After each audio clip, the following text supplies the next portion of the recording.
روز باش، ایوار باش، همی هولان را هیویدار مون باشن.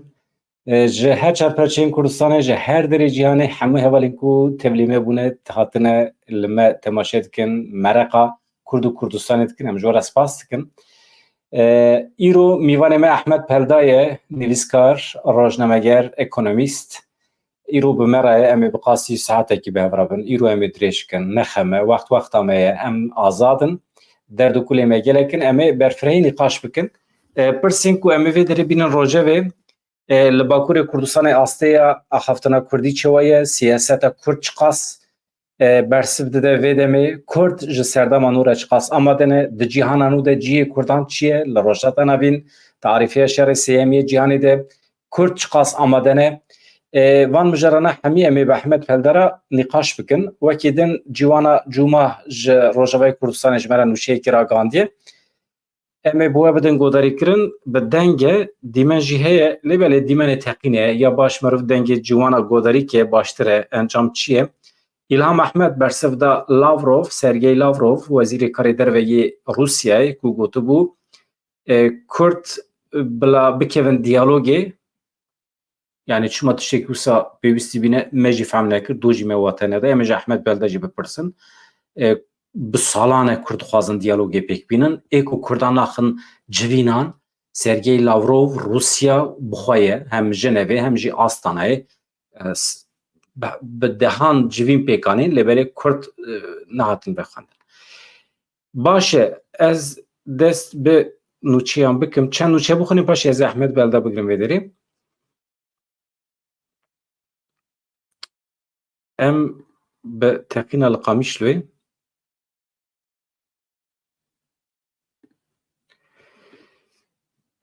از دنگ جوانا پیشی بوه بدم گوداری کرن و پاشی جی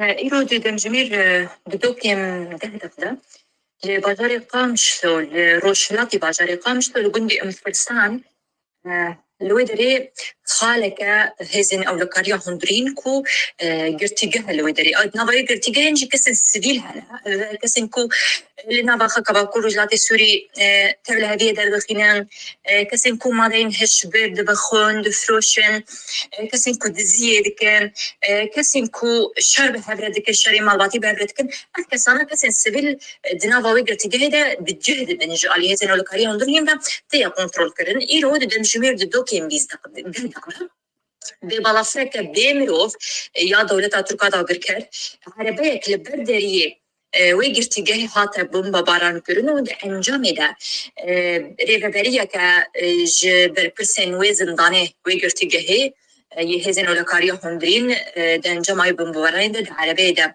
جهاشت اصلا شهادتي كوبنا ده خوا دشوار قامشلويا تایبەتی ji ku hêzên welekarîya hundirîn daxuyaniye eşkere kirin du daxuyaniya xwe de jî gotin ku taybetî di van êrîşan de û bi hedefgirtina vê erebeyê li pêşiya zindanê pêşiya girtîgehê tê wateya ku Tirkiye dixwaze kesên ku tevliheviyê li nava xwe ku Rojhilatê Sûrî derbixînin wan ji nava girtîgehê derxîne da ku tevlihevî û aramiya li herêmê xerab bibe hêzên welekarîya hundirîn daxuyaniya xwe de careke din gotin ku wê soza tol هلدانا وان شهیدان دمک نیز ور راکرنو او دومدار لسر کارو خباتی خوبن دمک وها د ویریشا ترکیه لسر خکا بکر روسلان سوری و هدف گرتنا هز خالن بندین هزن ولکاری هندرن تایبتی چی گرتیگه کو امبیشن کسن خراب کرد دناو ده جهد بن دمک وها د کو پشتی ایشن لسر امبیشن او مالباتا کوم کوجی کو سریوان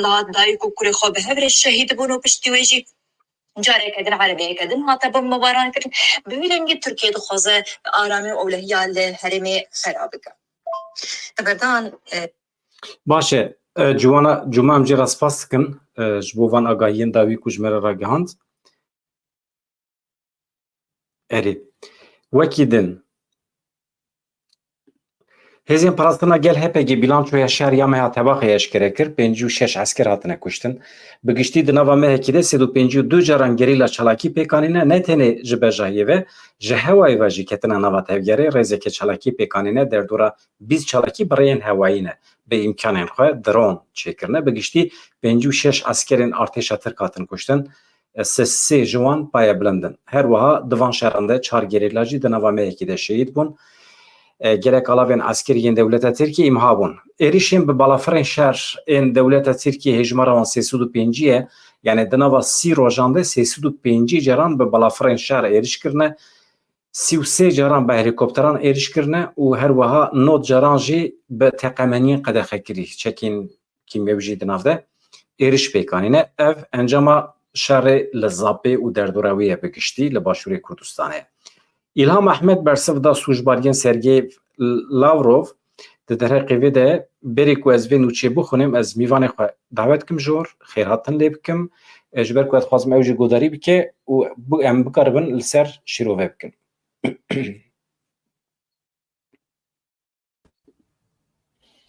Ahmed Pelda merhaba bixêr hatî. Merhaba Dembaş. Çewanî baş ve weşanata xoşik be. Gelek spas. Tu çewanê halê te çawa ye xebatên te yên akademîk Baş e berdewam dikin dixebitin. Em bi hev jî gelek heval belkî nizanin em bi hev jî gelek wext em hev re xebitîn aynı televizyonê de. rast e hîj be beşdarî bernameyan jî bûn. Wekî din dostaniya me hevaltiya me jî xurte. Bila jî bêzanî. erî ev bernameyê nîne berê. نه سال از و احمد پلدن به هر خبرتن لعینی سازیه کی تبلیغ گلک برنامه‌ها جبونه ما گلک يعني برنامه جبو تلویزیونی جی و هر وها لسر مجرین جدا جی هوالتیه ما دوستانیه ما گلک باشه صحبت ما جی هفودو دگری احمد پلدا مالاتیا و نها متشد گوت یوتیوبات aktif Ahmet. Na qasi ku ezanım per ne aktifet. Şuma naxe hareketi YouTube'a xwe? Aktif nîne wele tu jî hin heval jî teşvîk dikim belkî em ji niyeta xwe xerab bikin. Heraka. Yani ez taraftarım. Yani Adem Karaçoban zorel mikro ez bikem nava ve cihane şaniyeta me hebu lebele hanek teşvikawi esketin nava ve mesele ama middit ku hakikaten encamên baş de insan alaka nişan didin. İnsan hanek birçî agahiyane و هلاله به زمان کرمانجی به پرخوشه اما اگر تو ترکی چرکی چه نکه نه merak neke ji xwe Tirkî zêdetir henin yekî mesela me tenê zimanî ne ji xwe min ser vê meseleyê biaxivin yani herkes tenê wekî grameriyan ji kurmancî gotin na reheke jî mêjiyeke jî gavak tu zimanê xwe em bêjin fikrê biafirînî tiştekî din derdikeve bi zimanekî din fikrê çêbikî tiştekî din derdikeve جهلا ادبیات جهلا زانسته هر آوایی گله گرینگه. احمد تجربه کی ته جدی ہے هم د سیاست ده هم د آبوریه ده و کرمانجیه تجی پر فکری پر فسیحه و از خوازم ملت مجی همي حواله کل متماشات کن از خوازم اوج زوریل تبکن تشویق بکن جبوت بکوینا و جهانه جبر وی اج حواله خوازم بچن سر روپلا احمد پلدا از بارد کم بقاسی نوت شوپینری وی هنه نو دست بیکریه یعنی نه اکتیفه اگر هون اکتیف کن هون ببن آبونه او زیادتر هیزو قوت جواب بگیره و بوی او بکیانا مسئله دادمین پیشمه دجی هم دکارن وشانن هبش چه بکن یعنی هم تو دزندیده هم از دزندیده هم دکارن صحبت بکن هم در جروپلاته هم جروپلامن افجی جوره یکی خباطی هم رو دکاره پیش بخه نا احمد پلدا به دستورت از برسوا İlham Ahmed bixunim ya ku da bu Sergey Lavrov doh ev hefteyekî da xuyaniye Lavrov di rojevê de ne. Yani hem basa Amerikayê dike, basa Kurdan dike, dibê Amerika we nîvê rêda bihêle biçe hûn elvêderê perîşan bin, kîme perîşan dike? Çima Rusya pêdivî dibîne basa perîşaniya me bike wekê Afganistanê numune dide. Yani vaya bi şeklekî tu wekê tehdît dibînî yan rastiyê ye. İlham Ahmed bersiv da sûjbariyên Sergey Lavrov yên di derheqê Rojavayê Kurdistanê de hevseroka daîreya tekilîn derve ya Rojavayê Kurdistanê İlham Ahmed bersiv da wezîrê karê derve yê Rusya Sergey Lavrov bangî Kurdên Rojavayê Kurdistanê kiribû gotibû pişta xwe bi Amerîkayê ve girê nedin. Hevseroka daîreya tekiliyên derve ya Rojavayê Kurdistanê İlham Ahmed çi got wekî din axaftina Lavrov deriyên çareseriyê ve nake. Aloziyan zêdetir dike em pişta xwe bi tu hêzekê derve ve girê nadin Lavrov çi gotibu li Rojavayê Kurdistanê armanca Amerîkayê petrol e, gaz e, menfaetên wan e. Amerîkayê Kurdên Sûriyê kişand nava lîstokên xwe lêberê armanca wî tenê petrol e, gaz e. Tiştekî wisa dibêje Lavrov. Niha İlham Ahmed wekî din çi dibêje?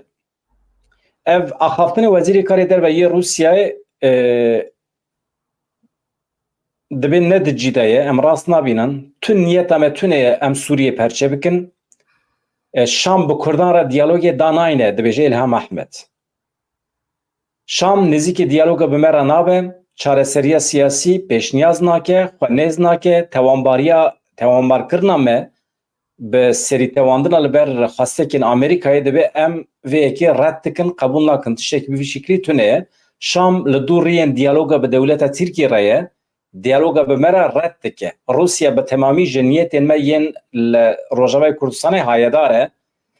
Em pişta xwe bi hêza xwe girê didin. Pêwendiya me bi Washingtonê re li gorî esasên tekoşîna li dijî terorê ye. Çareseriya esasî a siyasî ve hemû hêzên biyanî ji Sûriyê derxe. Yani dibe çareseriyekî esasî ya siyasî hebe, hêzên biyanî wê li Sûriyê nemînin, pêdivî jî namîne. Gefên dewleta Tirkiye yên li ser Bakur Rojhilatê Sûriyê berdewam dikin. Dibêje İlham Ahmed. Ahmed Peldam tên cemte, tu çawa dibînî bersiva İlham Ahmed ya ji bo Lavrov? Belê, yani niha Lavrov hema dema nêzik ez dibêjim. Wexta ku El Nusra û hêzên ÖSO û dîsa em bêjin grûpên çekdariyê girêdayê Tirkiyê wexta ku aliyê Efrînê, Ezazê, Cerablusê êrişî rejimê dikirin û Helebê ji xwe nîvê Helebê ji dest Daişê dabû. Wê xetê yani tenê YPG berxwe da, Kurdan berxwe da. Eger ew berxwedan nîn biya, yani aliyê Efrînê Şehbayê, eger ew berxwedan nîn biya, wê wextê Şam diket, yani rêveberiya Esad têk diçû. Her çi qasî hêla hewayî em bêjin Rusya çend ciyan bombebaran bike, eger hêzê we erdê nîn be, hûn nikarin ser bikevin. Hêza Şamê jî nemabû. Him Heleb çûbû, him jî êdî dora Şamê bû, Şam jî diçû. Lê ew berxwedana bi taybetî berxwedana YPG wê herêmê nehîşt ew hêz zêde di ser rejima Esed re biçin. Tenê mesele herkes aliyê Daeş û ew tîne ziman, aliyê Daişê Amerîkayê Kobanî dîsa em bêjin aliyê Hesekê Deyrê Zorê wana tîne ziman ha berî wana berxwedana YPG vê herêmê bû. Lê Tirkiye nihêrî êdî bi destê wan rêxistina ser nakeve, piştî wê ya em bêjin müdaxale kir. Müdaxaleya yekemîn û aliyê Ezazê, Cerablusê wana kir. Dîsa divê çarçoveyê de berxwedana YPG him Efrînê him jî heyanî min bicê ma û nehîşt millê ew ê jî bigêje. Yani Daeş û El Nusra û ittifaqa wana jî xurt be vê hêrê ve em bêjin wan re tengasiyek mezin derxist. Ahmed Pelda, yani Rusya weke dewletek mezin xwedî tecrübe ku li wê derê pir netew dijîn, ji sîstema otonomî bigire, heta nîv dewlet di çarçoveya Sovyeta berê de, heta Rusya îro de, yani azadiyekî pir berfireh yan netewan heye.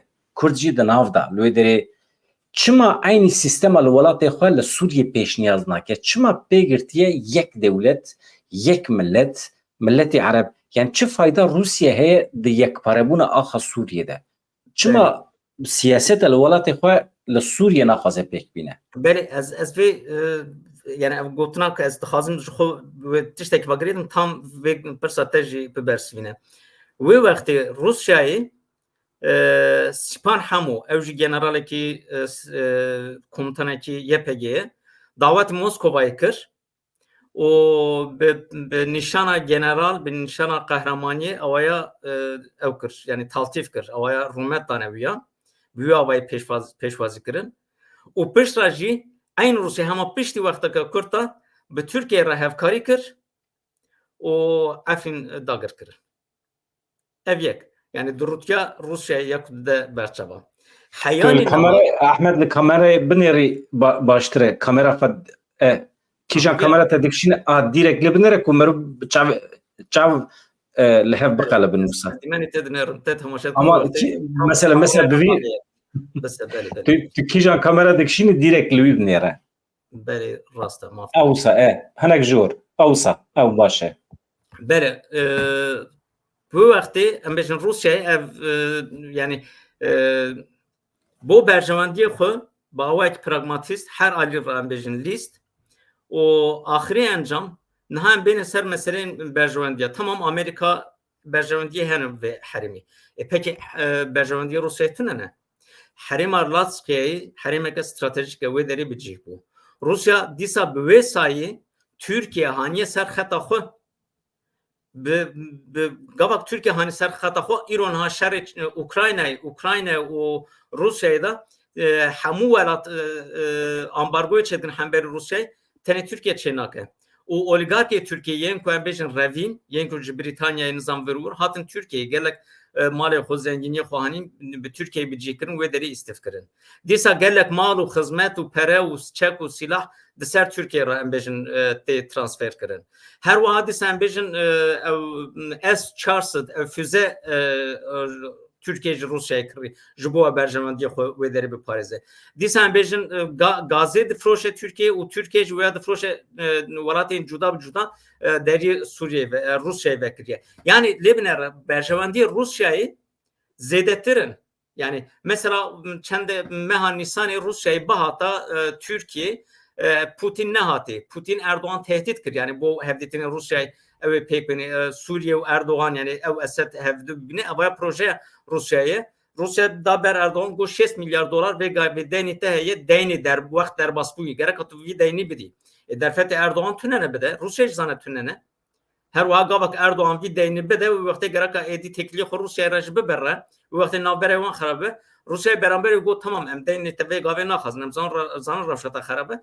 Le proje em siyasi gerek atu goruye tevgari tu esat hev bibinin o em bejin rojlata navin bra listo kemin planemin bicih bibin dve çarçuveyde tevdigerin onha berjevendiye her do aliyanjî ve gave dixazin herêma xwe eser hemû projeyên xwe siyasî herêma ku azad kiriye rêxistin û sazî û dezgehên ava kine wana wêran bike wana hilweşine radestî wan bike daxwaziya wan ew e çima Türkiye em zanin yani wekî em bêjin êdî nexaşiyeke Türkiye'ye ya Kürt ev nexaşiyeke yani meseleyeke hem siyasiye hem jî nexaşiye derûniyeke mêjiye Türkiye heşê Türkiye rihê Türkiye xitimiye mesele bibe Kürt civata Türkiye yani yê em bêjin derbûşê bigire heft salî heyane heftê salî dixitimin yani tenê ne siyaset midir hemû civata Türkiye insanê sivîl roj bi roj dikujin yani kesek ji talimatê nada wana êdî ev nexaşiyeke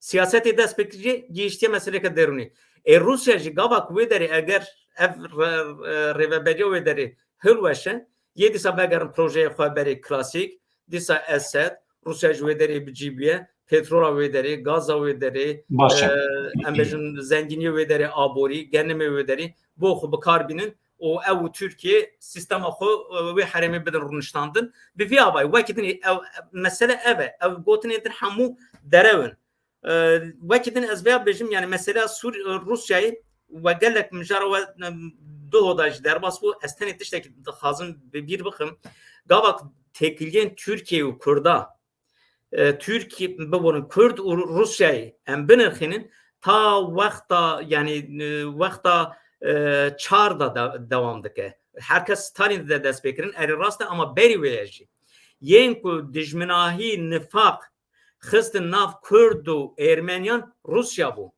Rusyayê pêşiyê li herêmê Kurdistanê herêmên ku em bêjin qas zayıf didît ji bo ku bikeve Anatoliye ji bo ku wê derê re bigîne behra spî rojhilata navîn milîsên Ermenî rêxistin wek grûp wek kom wek milîtan êrişî gundê Kurda kirin civatê Kurda kirin û wî avayî em bêjin xastin gelek Kurda sürgûn bikin bi vî avayî navbera Kurd û Ermeniyan da nifaq çêbû dijminahî çêbû Naha usarî ki heya Rusyaya îroyîn belkî li gorî siyaseta îro tevgere belkî ji Ewropê ve jî navbera xwe Kurdan baştir bike em nizanin lê Ehmed tiştek ku ez merak dikim yani pir kes divê qenaetê dane ku niha şerek sêyemê cîhanê heye ya destpê kiriye ya hê destpê nekiriye û دیزاینێکێ نو تێ هەرێمێ di nava vê cîhana nû ya rojhilata navîn de ciyê Kurdan çi ye heqeten tiştek ku me eleqedar dike ew e yani tamam guherîn çê dibin belkî sînor biguherin ama fayda wî ji Kurdan re çi ye em ê çi bibin Ya niha vê derê ji xwe şer hebe aliyê wê jî henin tenê yek alî nîne gelek alî gelek enî henin gorî vê şerê de kî ser bikeve bawekê em bêjin hêsanê em bibêjin kî ser bikeve projeyê wî ser bikeve lê vê gavê em şerê cîhanê sêyemîn em dibêjin tenê em nabêjin êdî gelek kes dibêje pêşî vêya yani gorî nivîsî belge an ji xiste rojava Kurda rojava rojhilata navîn birê zû calan bû dînîsê xwe de em bêjin qala şerê cîhanê yê sêyemîn kiribû êdî îro gelek dewlet bikartînin gelek şareza gelek rewşenbîr yan ji rojnamavan vêya bikartînin ev şer wek şerê cîhanê yekemîn duyemîn nîne gelek xetan hin alî aboriye alî sîxuriye casusîye kontroyane şerê cepheyane gelek cepheyên bi hev re bê eleqenin lê bi rastî bi hev re eleqe derin yani cuda cuda erdnigariya coğrafya pek tenê lê şerekî Afrikayê û Ukraynayê hevdû cudatir nînin dîsa em bêjin şerekî Asyayê û Kurdistanê hevdû cudatir nînin hemû gavek em piş perdê binêrin hêz hin ciyan em bêjin qayişa hevdû dikişînin canı hevdû dixin tengasî û ji ber vê gelek provokasyon gelek problem çêdibin dibe ku Kurd binkevin jî dibe ku Kurdistaneke serbixwe jî çêbe dibe ku eniyeke Kurda dîsa bûa warê qetliyaman dibe aliyekî din em bêjin tenê perçeyek azad bibe yan jî hemû dîsa wek sed sala destpêkê têk biçin vê derê yên ku xwedan rol bilîzin Kurd bixwinin na problema me gelek kes dibêjin ya Amerika destekariyê de gerek em gora Amerikayê bikin yan ji Rusya destekariyê de ji navê em gora vêya bikin yan ji gorî Îranê biçin yan ji gorî Tirkiye ama Ehmed divî şerê sêyemîn de heqeten alî jî pir nediyarin pir wisa xetekî pir zelal tune ye naşibe şerê yekêm yê cîhanê ew blokên du blokên ku çê bibûn şerê duyem de blok zelaltir bibûn ama divî şerê de blok xuya nake kîl kîja aliyê kifş nabe ji ber vê yekê Kurdan qirar da xeta sêyemîn bimeşînin ji ber ku li kîjan blokê cihê bikirin rîskekî mezin heye elbet rast e tu dibêjî kîjan blok bi ser keve projeyê wî bi ser dikevin ama di kîj çend blok hene di kîjan blokan da Kurdistan heye mafê Kurdan heye û xeta sêyem ya Kurdan wê di kîjan şertan de bi ser bikeve hêz û quweta me heye ku em bandor li xelkê bikin mesele ew e yani ez işte bipirsim di nava pirsê min de heye ji bilî şer reyên alternatîv yên ber bê serkeftinê ve yani ev viye ez ê paşê işte pirsiman hatu keremke niha mesele eger nebê hêz kesek de nabîne îro em qala Amerikayê dikin qala Rusyayê dikin û Lavrov qala çê dike qala Kurda dike ne wisa Kurda tehdît dike yan jî baş dibîne ne baş dibîne yani tiştek hevê de negatif be jî Kurda muhatap digire ji ber ku Kurd ser erdê ciyek azad kirine rêveberiyek dimeşînin qanûnê xwe dadgehê xwe aboriya xwe her tiştê xwe baş ne baş ama tiştek azad kirine herêmeke wan heye êdî tu muhatabî tu hêzekî Amerika jî aynî dîsa muhatap digire îro dost e yan jî dijmin e wekî gotina Lavrov be Amerika terk bike biçe kê terk dike diçe Kurda terk dike diçe ji ber ku Kurd wê erdîne wî cîne yek jî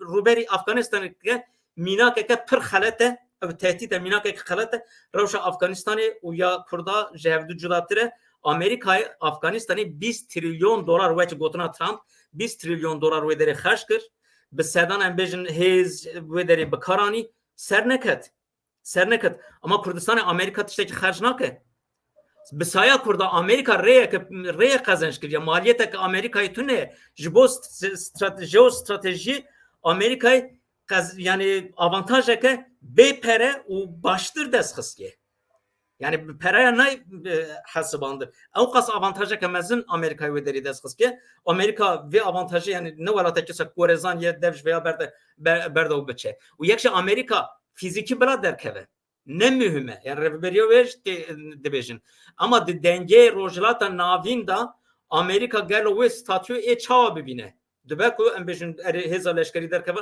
ama hêza siyasî nas bike. Yani ji gorî qanûna herkes qara 22 gencî çar permana yekitiya netewan dike wê derê de wê divir da em bêjin statûyeka Kurda jî hebe Amerika bila derkeve pozisyona Kurda êdî dibe gêje asteke huquqa navnetewî statûyeka navnetewî yek jî hêza leşkerî ya Amerika wê derê ne mühim e niha li İsrailê Amerika heyetên ne mühim e ew keştiyê wê ya ev füzeyê wê ya wexta behra spî bin wexta Qatarê bin wexta nizam hêza ûkî derê be awaya xwe serê xwe girîng e wexta em bêjin Kobanî hêzê Amerîkayê tu nebû wexta destekarê zida Kobanî Na Ahmed yani tu alaka Rojavayê Kurdistanê bi Afganistanê tune Afganistan şarekî navxwayî heye Taliban yani tu rexne bikî jî Taliban Afganistanî ye li wê derê ye ew jî demekî ji aliyê Amerîkayê ve hatin perwerdekirin li wê derê hatin bicihîkirin û hikûmeta çêbû jî ji aliyê Amerîkayê ve hat çêkir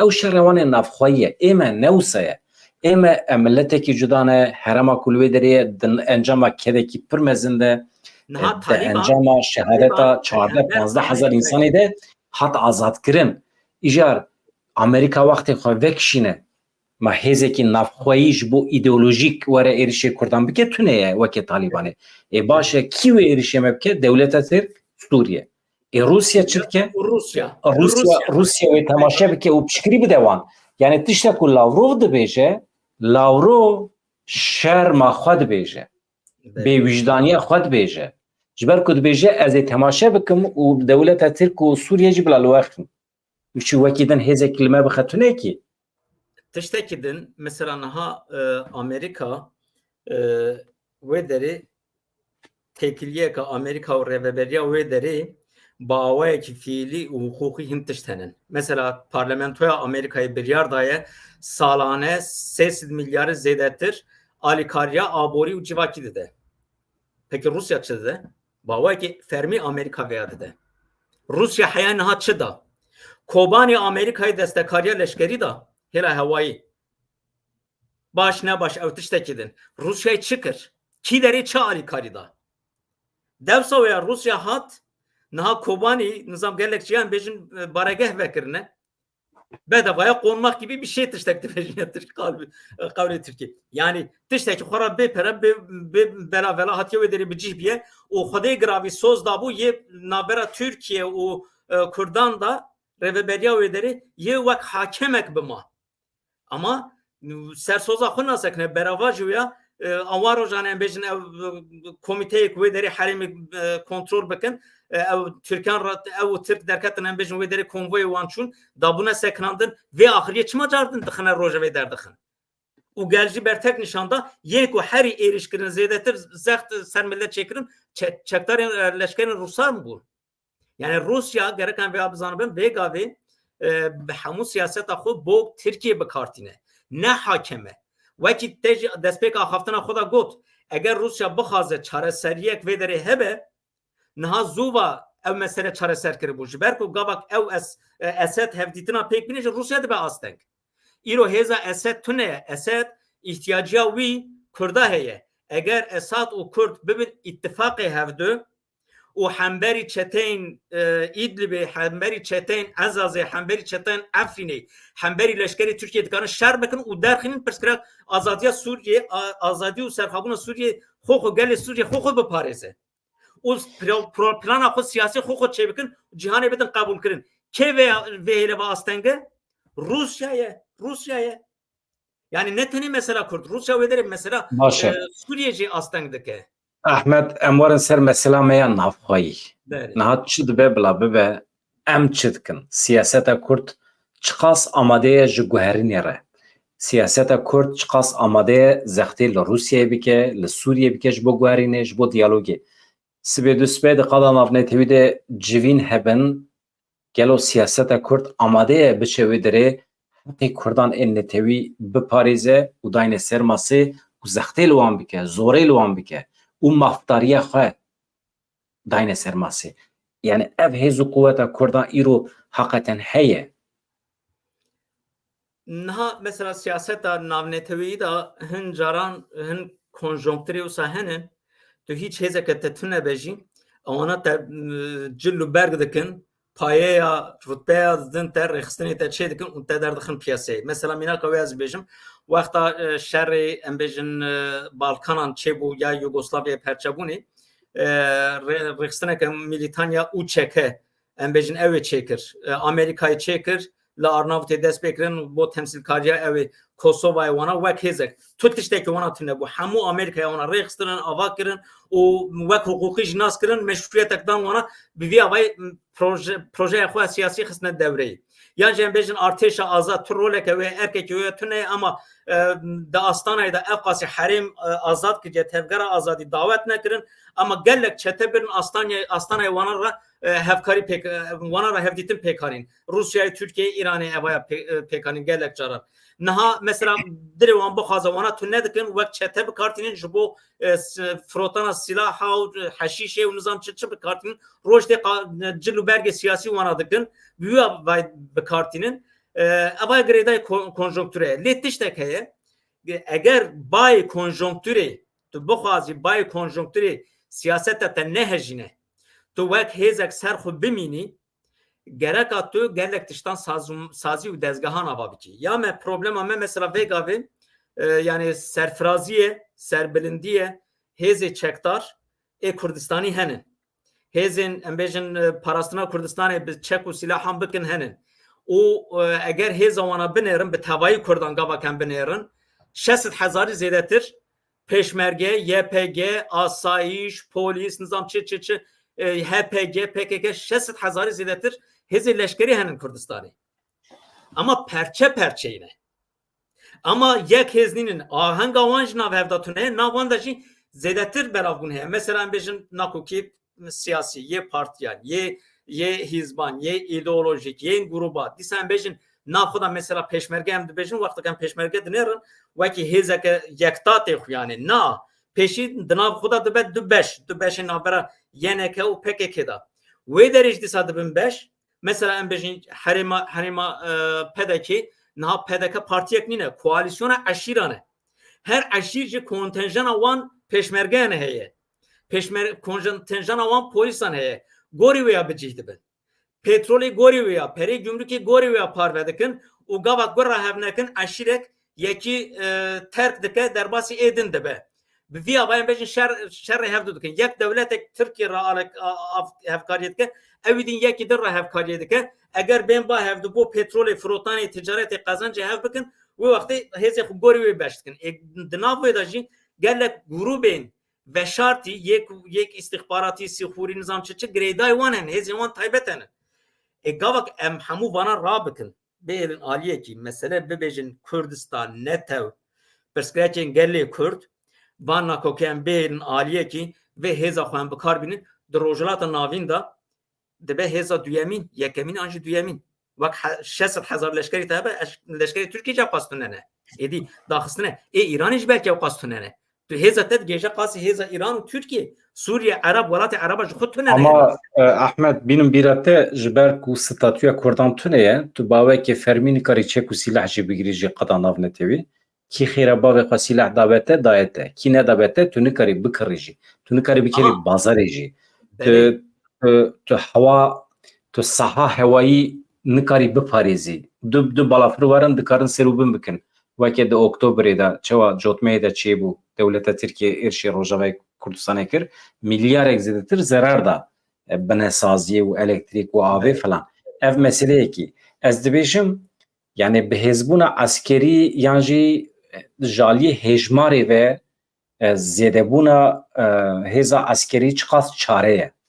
Tişta ku ez merak dikim ji bilî eskerî, ji bilî çareseriyên eskerî, ji bilî hêza eskerî, ji bilî şer kîjan reyên alternatîv hene ji bo ku mirov di tekoşîna xwe ya ber bê serxwebûnê ve di tekoşîna xwe ya ber bê yan jî azadkirina Kurdistanê ve statû çi dibe bila bibe. Otonomî dibe, serxwebûn dibe. Yani tu ji bo heqê xwe ên netewî tê dikoşî. Mesele ew e. Di vî rê de reyên alternatîv çi ne? Dîplomasî perwerdeye gelo ev xebata ku niha em dikin ragahandin, çapemenî yani کیجان ری لازم اش بو مرو بگیجه سرکفتن ملت کرد و مفتاریه خواه دنیا عالمی را ادی بیان بکه و لسران فرض بکه. بله.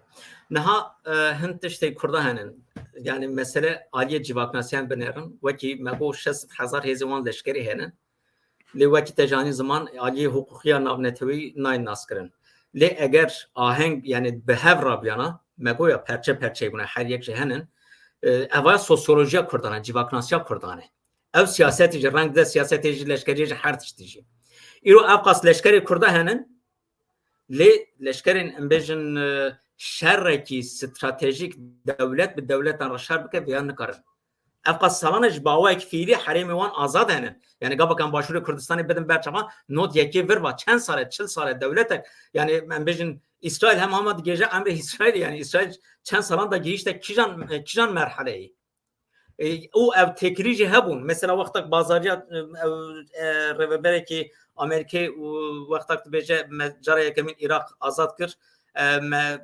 از دترشیان که ریوبریم باشور کردستانی داخوازیا آزاد سرخابونا کردستانی بکن امش گلو بکاربن هنکی وانا بدن سکناندن گو وانا حتی خوازیا maaş کرن او از کیف خاش بدن maaş peşmerge dev soyda karım bu gotana heza havayı bedin me yani heza leşkeriye ke reku tekuz em bedin ava keren bu yan proje ki bekin yani siz dedin ji serhabun ji karım bu gotana yani konjonktür hati avbay konjonktür te derbas kır çu Niha tişteki problem okurna Kurd leşkerin ama mesleği leşkeri hüner u pişe leşkeri ya Kurda tüneye. Yek Kurd heri zedekar inşaat da dıxabitin Kurd hostay inşaat eninin. Mimariya Kurda Kürdistan'ı diroki da gava kemledinerin tüneye. Xaniye Kurda mesela Ermenan henin, Asuran henin, hazaran salan. Sümerya henin, 10,000 salan. Nizam ki henin ama mimariya Kurda tüneye.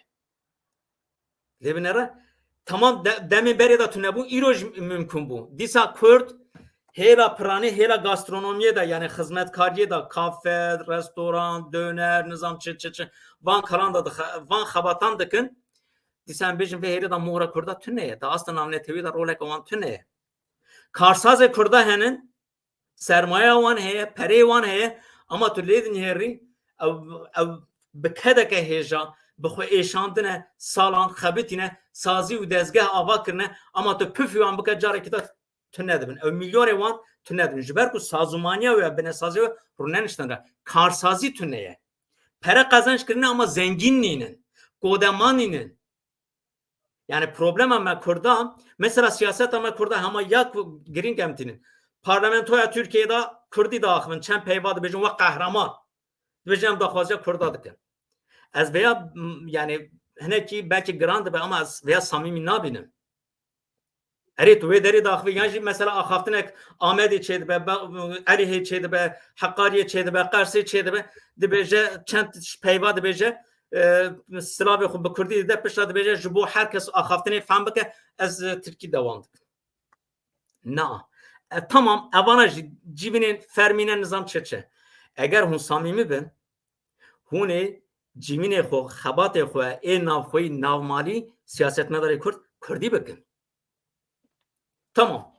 Çapemenî çû, raya gel çû, me daxuyanaya xwe da mesaja xwe da niha em bêrê mala xwe em bi hev re rûnênê ve civina xwe me îro çekiriyem ve kurmancî çê bikin bila ê kurmancî daxive kurmancî biaxive ê dimilkî daxive bila dimilkî biaxive ji xwe dubare sêbare gavek hev biaxive meriv hev difhem dike zaravayê cudan ama meriv gavek hev difhem bike her du şey hev difhem kurmancî zazakî biaxive lê hev difhem dikin bi saya medyayê em niha soran ne dîtine em soranî fehm dikin ji ber ku televizyonê wan xurtin çapemeniya wan xurte Ahmed axaftina Kurdî bi tena serê xwe çiqas dikare azadiyê ji Kurdan bîne ew meselekî dine belkî dikare pêşî li asimilasyonê vegire belkî demdirêj pêşî li helandinê digire ev erê rast e ama qesta min ev e yani armanca nihayî a Kurdan yani kîjan rê meriv dikare bikar bîne ji bo bigêje azadiya nihayî yan jî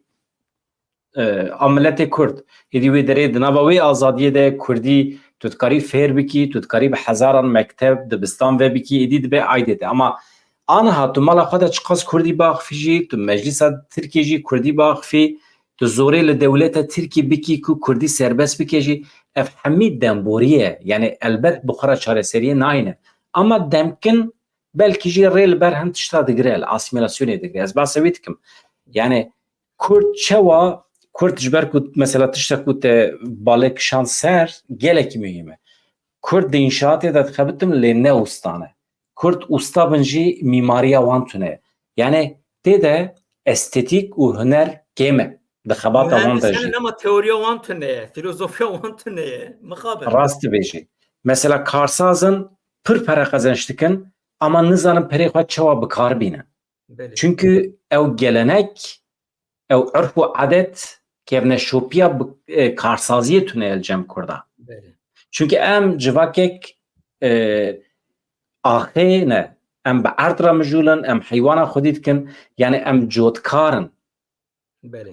Ji ber vê yekî ev kültûra me belkî çênebiye. Çünkü em li gund kültûra gund, heweya gund, ya jaliyê civaknasî ve dibêjim cuda ye. Yani ji bo ku mirov bibe xwedî kültûra karsaziyê, xwedî kültûra mîmariyê, belkî jî tiştekî din lazim e, belkî jî bajarvanî lazim e. Medeniyetekî pir cuda lazim e. Yani li ser vê fikrê te balam kişand. İja di vê çarçovê de kevneşopiya me a weşangeriyê tune ye, rojnamegeriyê tune ye. Mesela niha xelk dünya alem bi taybetî Amerîka jî Ewropa jî hem sînema hem hunerê û hem jî ragihandinê weke rêya esasî ya tekoşîna xwe dibînin û wisa jî bikartînin. Bütçeyekî pir mezin xistine vê rêyê. Belê. Ama em Kurd çiqas amade ne ji vê yekê re. Em çawa dikarin em vê sîstemê ku vê sîstemê ku cîhana modern kapîtalîzm aniye daye pêşiya me, yani ev cihazê ku îro em bikartînin, em çiqas viya baş û di cih de bikartînin ji bo azadiya xwe û ji bo serkeftinê. Xesta min ew e. Ez ne weke ez ne alîgirê ew ê me, yani merov kurmancî biaxife û temam. Kurmancî axaftin weke non û av e. Merov dixwe xilas, merov pê dijî ama merov pê azad nabe. Mesela me. Niha mesela kurmancı ez tabii veya rast merv gerek zede fetişize neke evaya stratejiye ka Türkiye ya set salan ya xatere. Yani mesela Kurdan behirin aliye ki Türkiye vakta ku go yani dema Mustafa Kemal da pişta sarı şesti falan sistematize kirin. Em dikarin serbe vakta ki bernameye kadine kurba axmen. Ama Elbet. Türkiye mesela biriya asimilasyonu tünekirina Kurda da peşe xo. Tamam em bejin Türkiye serbe keve. Hemû Kurd jî êdî Kurdî bîr kirin û Tirkiye axivîn. Lê Kurd nabin Tirk. Vê hêlêva mînakê cîhanê henin. Mesela ew serket wê hêlêva çawa bêjim. Brîtanya serket. Amerika İngilîzî de axive. Halbuki nüfusa Amerikayê piranî Alman bûn. Ji Almanyayê de çûn. Wexta Avrupayê. Dîsa em bêjin İrlandî zimanê wan cuda bûn. Asîmîle bûn. İskoçî, Gallerî, Brîtanya hemû zimanê wan zikmakî netewî cuda bû. Lê hemû asîmle bûn. Bir İngilîzî de axivin. Şîve bin ya jî zarava bin, çi dibin, ça dibin ama İngilîzî de axivin. Kanada, Avustralya İngilîzî de axivin. Lê ne bûn İngilîz? Kurd jî nabin Tirk. Kurd Tirkî jî biaxivin, Erebî jî biaxivin, Farsî jî biaxivin. Yê dîsa Kurd û Kurdistanê ew doza wan ê hebe. Hinekî wan nav da bihelin, hinekî nizam çibin, çabin ev tiştekî din. Ama ev xet ê bimeşe. Wekî gotina te ev vir da sedî sed ziman yani ne armanca gavak tu zimanê Kurdî dest bixî tu nagêjî armanca xwe. Mesele wekî te jî destpêkî hanî ziman Kurd civakeke gundewarî bûn. Ew gundewarî tenê gund nîne. Yani cotkariye, savalvaniye, ji ber ku erê di bajaran da jî hebûn, yani bu wexta tîrokê dinêrin, ama di bajaran da piranî hêzên serdest hebûn nehiştin Kurd wê derê pergal û sazmaniya xwe ava bikin. Ji ber wê mîmariya Kurda pêş neket. Mîmarî, qesr û koş tu dikarî di bajaran da çêbikî. Meseleyeke bajaran e. û em bêjin wexta Bizansa da jev pêk nehatê, wexta Osmaniya da jev pêk nehatê, wexta Kemalîstan da jî pêk nehatê. Kurd ancak van salên nodî em bêjin wek girseyî derbasî bajara bûn, ew jî gundê wan hatin wêran kirin, bi êrişê bi tirsê em bêjin vegeriyan çûn, wexta çûn bajaran jî tiştekî bikin tune. Mesela gor erf adetê Kurdan میر خارن چه ندکرن اما میره ایرون دست خصیه هویر veya para kazanç dikene. Halbuki beri eftişteki zor bu yani işte aratavş. Yani jina çek nezda destek koy. Ha jin silahdan ne destek koy. Yani demografiye ki gelek acayip duguherre kurda li en filozofiya veya nakın. Felsefeye veya nakın. Peyved için. Ve ki en bakar mı felsefeye veya bakın. Em sosyolojiye veya em siyasete veya em guherine veya fan bakın. Ve vakti em bakar romanı hoşçakçı bini bisinin. Ev ne tane mesele sazı dezgahı ya şahsaya jî. Wekî em bikarin vê meselê baş zeft bikin, baş fem bikin, wê wextê em mîmariya xwe jî, hostatiya xwe jî, karsaziya xwe jî pêş bixin. Mesela Kurd êdî civakeke bajarî ne, pekî mantıqekî wan bajarî ê çawa be. Li ser vê em naxivîne. Kurd naxivîne. Ahmed mesela pirsekê hevalekî dipirse dibêje li cem Kurdan yani li heremên azad li Başûrê Kurdistanê, li Rojavayê Kurdistanê liyakat çawa ye? Mesela di rêveberiyê de wextê ku tu wezîfe didî şahsiyetek jin mêr feq nake, tu li gorî pîşiya wî, li gorî zanîna wî tu wî erkdar dikî yan tu dibêjî ev fedekar e û di zemanê xwe de ji filan malbatî ye û filan yani ya dikeve çarçoveya fedekariyê ya dikeve çarçoveya torpîlê. Yani gelo liyakat çiqas heye di xebatên siyasî ên Kurdan de li heremên azad. Mesela gendeliyê em qal dikin tam ev e. Yani ez tam basa gendeliyê jî nakim Ahmed. Zanî basa çi dikim? Mesela tu bixwe ekonomîstî ji bo dibêjim. Ji bo rêvebirina ekonomiyê em kesekî ekonomîst tînin datînin ser erk ser wezîfe yan em camêrekî tîne em dibêjin ev pir efendiye û camêre û nadize û bila nezam be em wî bînin dayîn ser wezîfe. Ez basa vê dikim. Belê. Na mesele gendelî ez ya ku aktüel qala wê nakim. Yani ez hinek veya vekim. Mesela ev gava ku pêşî ez her sê parçeyê Kurdistan ji ber ku min nêz vadîtine wana ez rûberê hev bikim. Hêla kar û pîşe û xebatê da Bakurê Kurdistanê vê gavê hemûyan pêştetir. Yani dîsa beramberî ku em ew qas rexne dikin, em bêjin dîroka atölyeyên pîşesaziyê yê piçûk bin yê temiratan bi jî yan jî esnafî be jî ya bajaran ya Kurda ya Amedê xwedan dîrokeke dirêj e, dem dirêj e. Yan jî ya Wanê yan jî ya Entabê em bêjin gelê Kurd Rihayê çi qasî em rexne bikin jî yani gorî dîrokê de. Hewlêr mesela heyanî salê nodî hewlêr wek gundek bû. Yani gerekan vêya jî bidin berçava. Rewşeke pir cuda hebû ji ber ku ew derfeta gelê wê derê rûnênê hewlêrê karekî bikin tune wê derê salê şêstî vir em bêjin di nav şerekî aktif tanin. Pêşmerge gavak Iraq êriş dikir mecbûr dikişiya çiya ancak xwe çiya dikar Tamam. Yani çima basa hewlêrê dikî yani pêşketina hewlêrê tu çawa tarîf dikî? Bisa ez ê bim mesele ew e. Dîsa em bêm Rojavayê Kurdistanê Erbilê jî hewlêrê jî hemû herêmên Kurdistanê xerabtir e. Yani tesîra vê civaknasiyê jî heye aborî û sistema wê derê çava kirine encamê wê rengê xwe de civatê jî. Mesela Bakurê Kurdistanê tiştekî habe beramberî ku asimilasyona dewleta Türk Kurd gelek zanîngeh gelek em bêjin dibistan gelek pîşey hunerê hostatiyê xwandin hin tiştan hîn bû. Bürokrasiya Türkiye da belji, xebitî jî şaredarê Türkiye da belji wê wextê em bêjin dîsa di nav bajar da hinekî hîn kar û baran bûn. Piştî ev bi saya wê mirateyê te dikaribû mesela saziyên modern tu ava bikî bi rengê Kurda em bêjin dikarî ava bikî. Ev hinekî mirateyek hebû ava avantajek bû.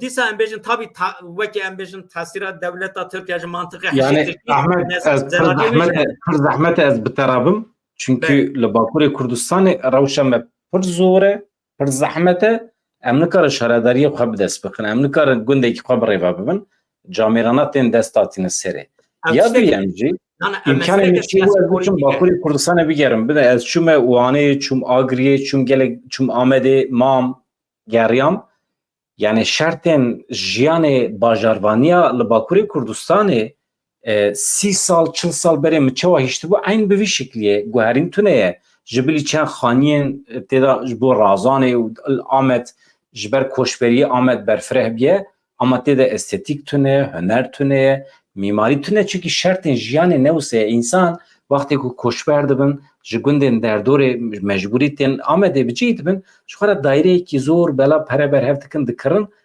دکونه از جوان نخوازم نل بنده مکو باجروانی پیش که تو بیجی پیش کتیه شرط باشن جبوی اعتراضم چی بو اما لباشور کردستان مثلا هولر برفره بیه مزن بیه آواهی مزن چید بن البته ویج مرود کرن نقاش بکه یعنی چیکرن آواهی وسا مزن محتشم چقاس اشارت دولمندیه یعنی اوجی کلی فابریکات تونه به تو هزاران آواهی مزن چه بکی چه معنویه از اوجی طبی نقاش کدنه مرود کرن نقاش که کرم مساله كده انها مثلا حول الاري بالراستي باواك اللي قال لك بويا باجرك اللوكس اما قال لي باشور كردستاني تركتك يعني قال لك انا بفهم مساله تام اري ببحري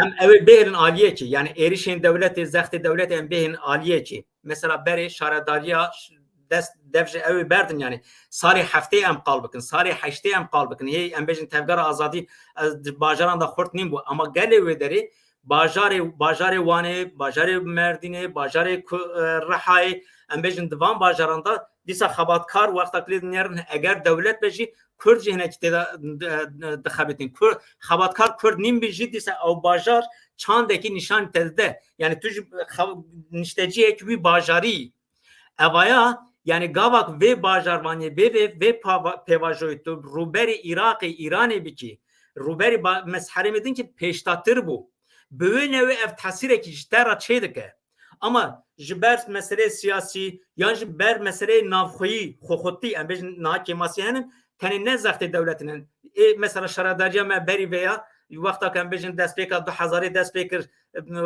edis 20 sal derbaspiye mirateye ka baş tune bu em dikarin veya cuda binirxinin ev meseleye kadın ama veki ku derfetin bajarvani eğer dev jivan meselenin siyasi berdin ve deriz peştatı beri haremedin despekir yani jiyana bajari sazumanya bajari saziyen sivil wana ra hevru bibe mesela lebinere devrimci doğu kültür ocakları embejin dede kade falan ve komer xosaz kırbun sare şesti hafti qalatıştan da kirin yani ev çandeke ev kültüreke ve nişandı de le bajaran despekir es qalawe de ve vakti başure Kürdistan'ı şerreki grand meşand. Berxwadan ki grand ya bu her der veyran bu. Canha başure Kürdistan'ı veki çand ebiyor. Mesela dev veki ev çanda bajarvani çanda embejin modernite hebiya.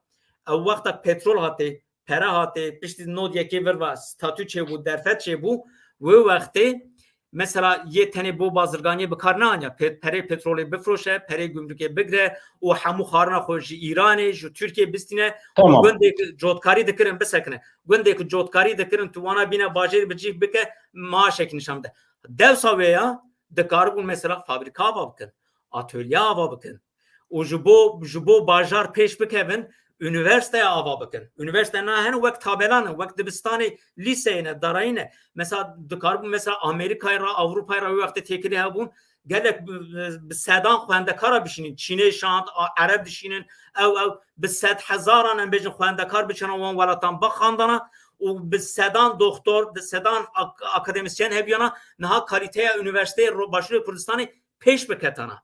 Siyaseta ve derece peş biketa, bajarvanya ve derece peş biketa, pişesazya ve karsazya ve peş biketa ve vakti havcedariya wan ye mesela büya vak hezeka motor peşeng server bu perçevi Kürdistan'ı dinleji.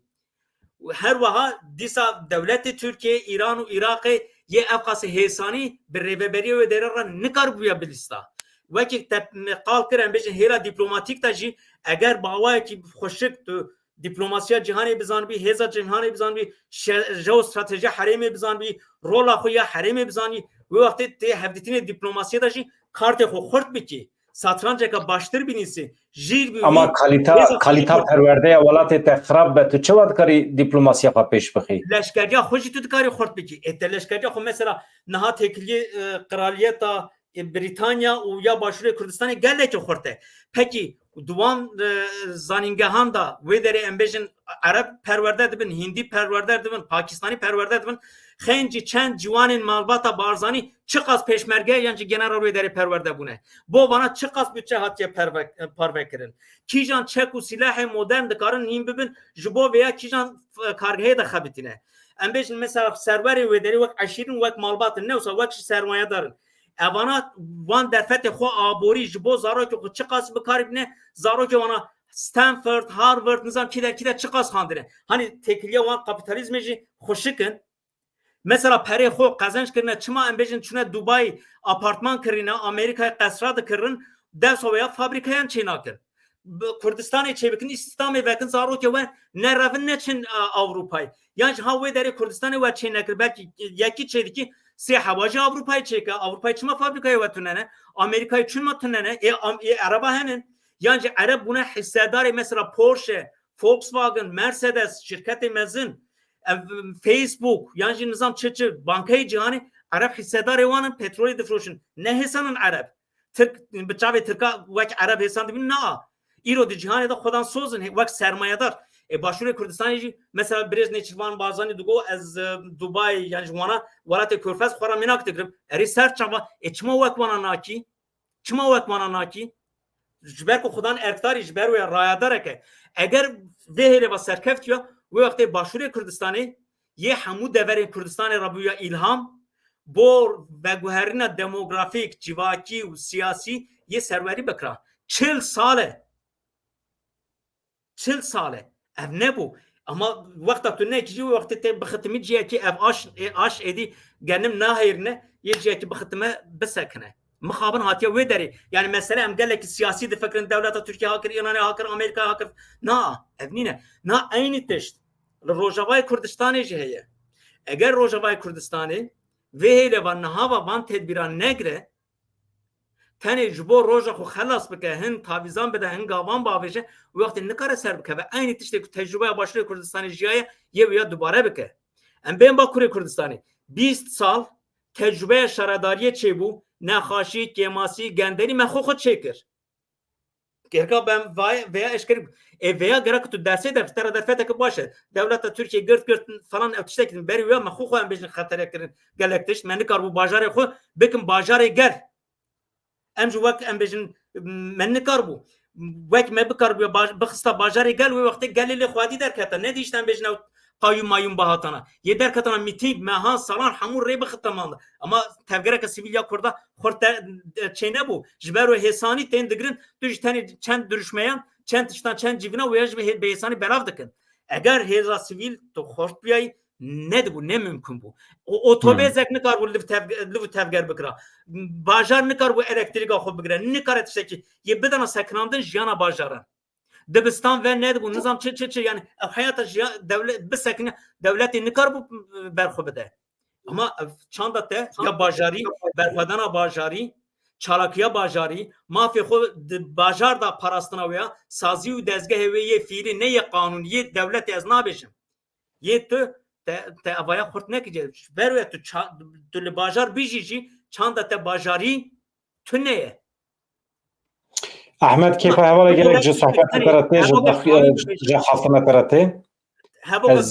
دربارı veda mesela gel kaç de bejin ya Avrupa veya düsül sali da sesi sali da ancak sarkız kendince ya jo mina ki ona hani zuana him bu tuji lezgini veya 40 sali da 10 sali da 20 sali da dest xajber koy mina kedi ne havce tuji avqas sali beji derfetenen us gelek sazi u dezgah namneti henin dve çerçevede dikar vara koordine bibi ne devlete ye sivil bile henin tu dikari tecrübe wana bigri dikari alkari wan bigri hostatya xo gelet işte zanine xo pişe xo hunera xo gelet işte xo peş bixi ama tu beyan ne ki henek gerek xo bersi mesela gelek havali men romana dinmişsin ne olsa ya çend havve beşleri atölye saziye namnetevi bu ne daha khas kirine biçim beşleri wana bibin به زمان خیلی عربی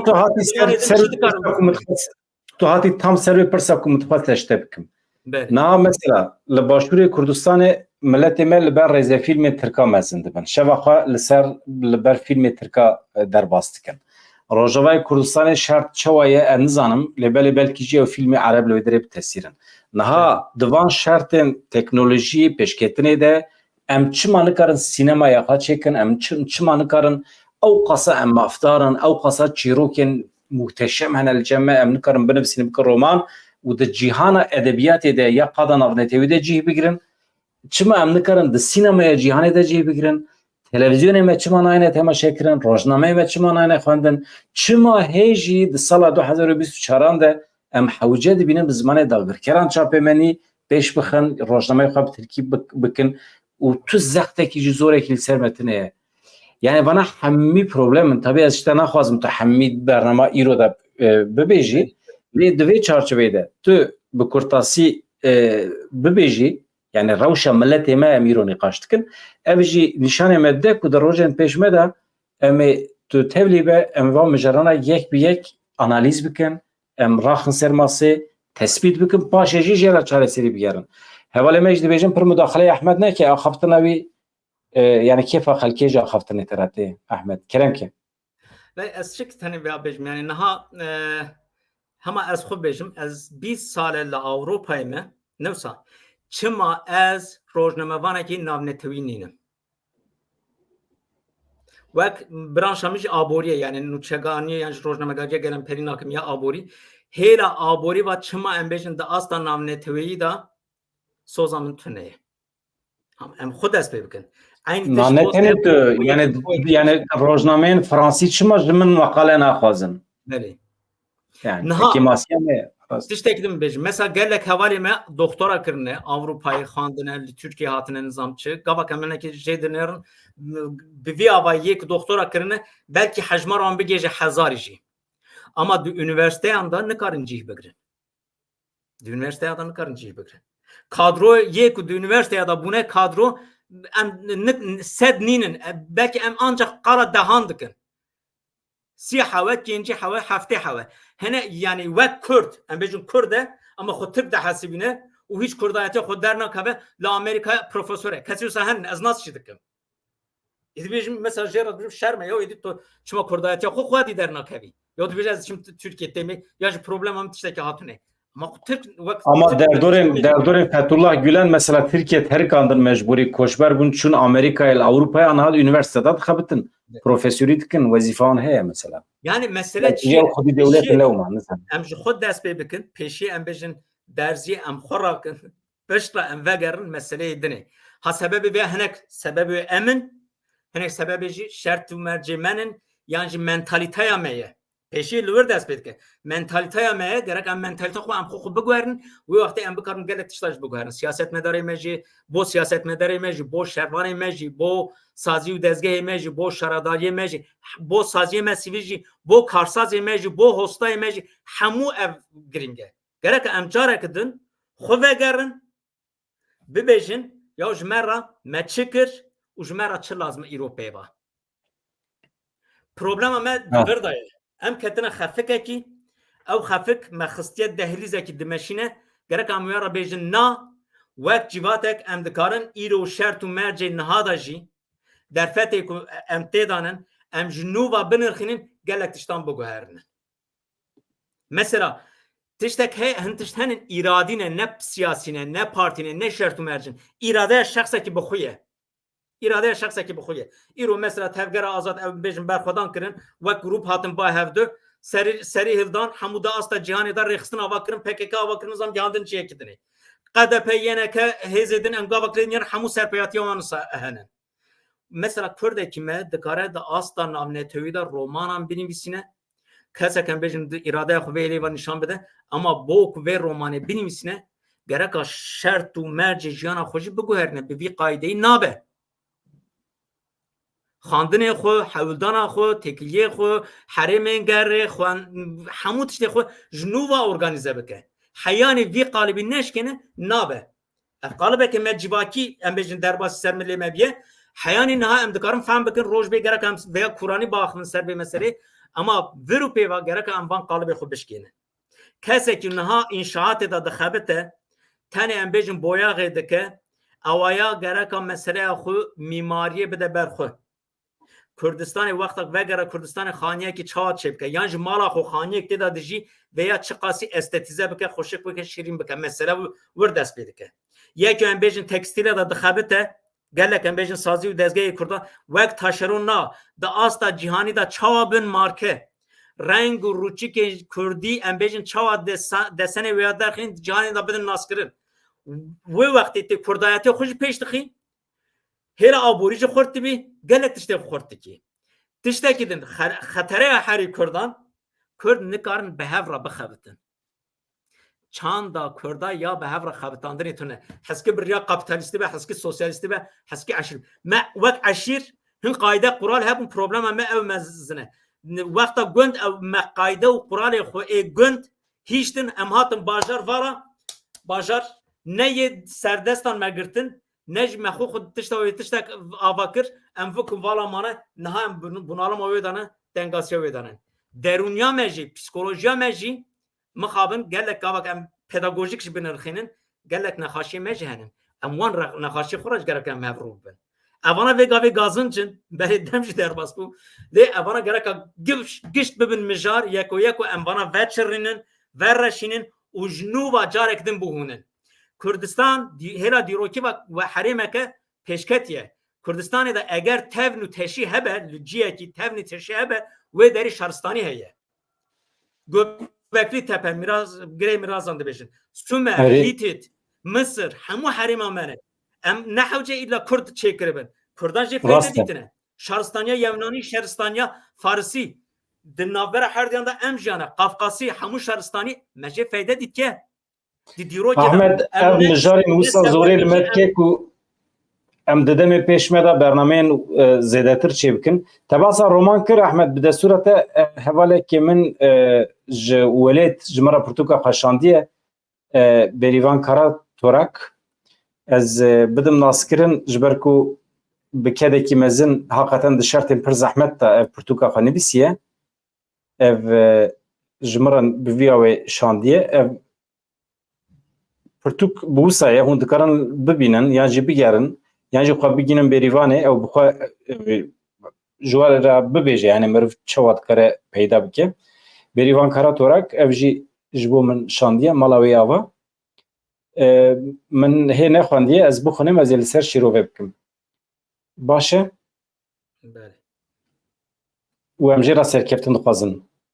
Ez serkeftin dixwazim. Destê wê xweş be.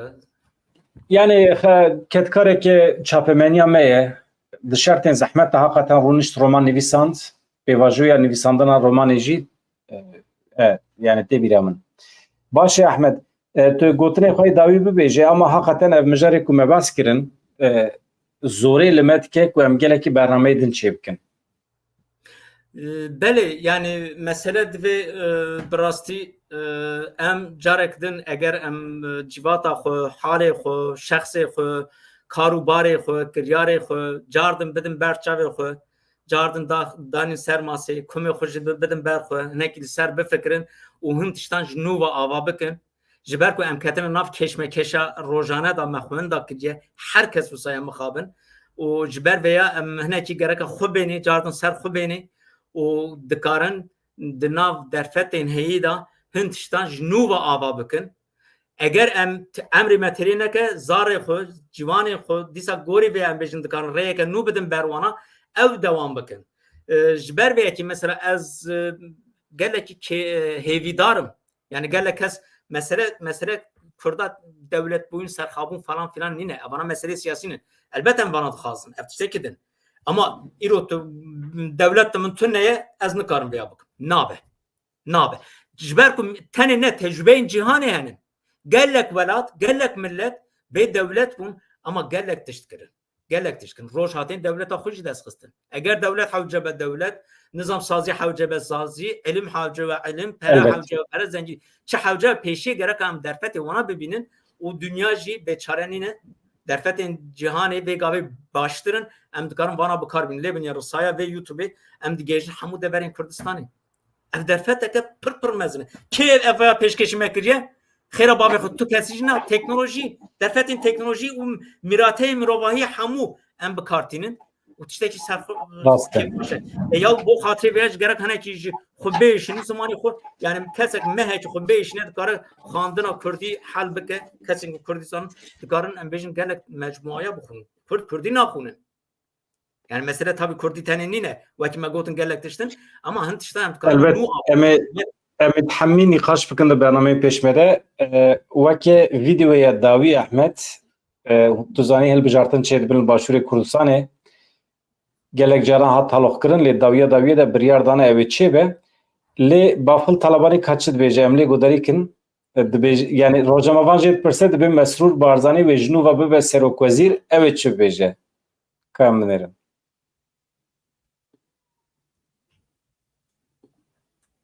کاک بافڵ پارتیە لێ جارێکی دیکە مەسرور بارزانانی دەبێتەوە سەرۆکی حکوومەت قسەیەوە لەسەرەوە چییە ڕاتان چییە لەسەرەوە پرسن من پرسیارم هەیە چۆنە بێتەوە بە سەرۆکی حکوومەت پەنجا زایدیەک نەما یانزە بە هیچ نەما ئەتوانێ یعنی بەڵامە بێت پارتی دموکراتی کوردستان ئەزانی چۆنە زاب خودێ به اوکی یکیتی نبیت مدیر عام کن نبیت مدیر عام زاب خوده بله yani dibêje bê yekîtî yani em nebin Mesrûr Barzanî nikare bibe muxtar yani dibe em bihêzin em ê bi ser bikevin di hilbijartinan da meseleya we Ehmed Malatay avaş bo tevlîbûna te gelek spas dikim sohbete gelek xweş bû serkeftî bû û ez bawer dikim gelek hevalan jê fayde dît newse hevalno ji ber ku min niha biqasî ez dibim 500 tu bêje 600 mesaj hatine yani gelek xweş mesajên hemî jî mesajên başin